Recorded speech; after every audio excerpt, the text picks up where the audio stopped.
Hi, I'm Daniel Kwan. I'm Daniel Scheinert. I'm Zak Stoltz. We directed And I visually affected Everything. everywhere. all at once. Woo! Oh, first take. Daniel's new movie is about a Chinese immigrant who finds herself in a sci-fi action film. We ended up having almost 500 visual effects shots, but we did that with mostly just 5 people, which is kind of unheard of. You look at any modern movie and you look at the visual effects credits and it just goes forever. We ended up doing a lot of music videos together where, music videos have no budget and very tight turnarounds.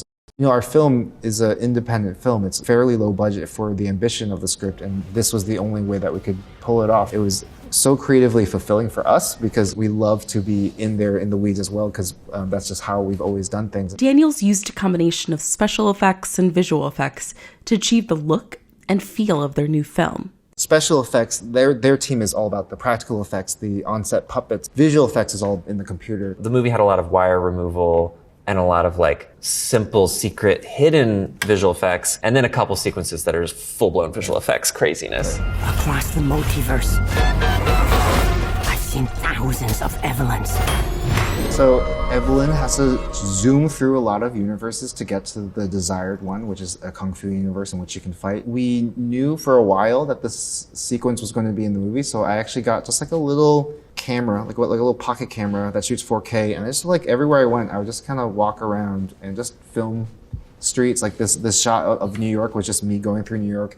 The camera had shutter angle and shutter speed settings, so I just made it super blurry. The order of events is Dan shot a bunch of stock footage himself. We cut it together. Then we cut that together, acted it out ourselves to demonstrate it to Michelle, and she had to act, I think, in slow motion. We tried different tempos. Then they placed Michelle in front of LED panels. You know how on the Star Wars shows, they have this massive LED screen that is basically a good background?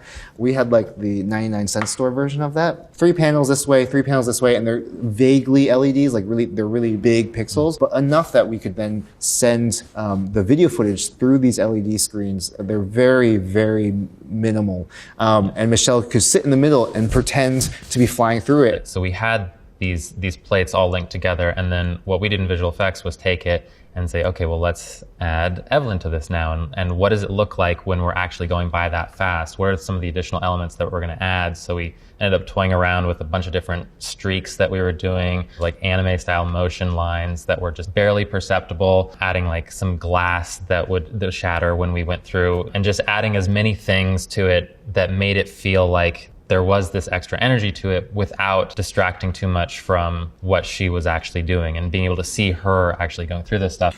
Now, let's look at how the Daniels did a practical effect.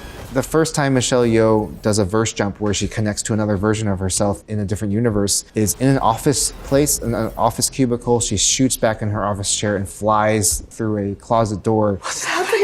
And the fun thing about that shot is it's 100% practical in camera. We didn't change anything. We basically cranked open the shutter so you get these really nice streaks, and then we pushed her slowly through the office. She had to act like she was freaking out in slow motion. We had hidden a leaf blower behind her. Yeah. And so it's just her in slow-mo getting pushed on a wheelbarrow, and then we just sped it up.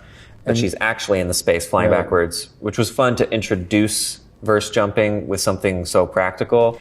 And with the practical effects came a lot of puppets, some more interesting than others. So Jason Hamer and the Hamer Effects team built our raccoon and our hot dog hands. They functioned like this, but they were made with super realistic skin, and I think maybe had some hairs threaded in. Yeah. It was basically just a glove that the actresses could wear.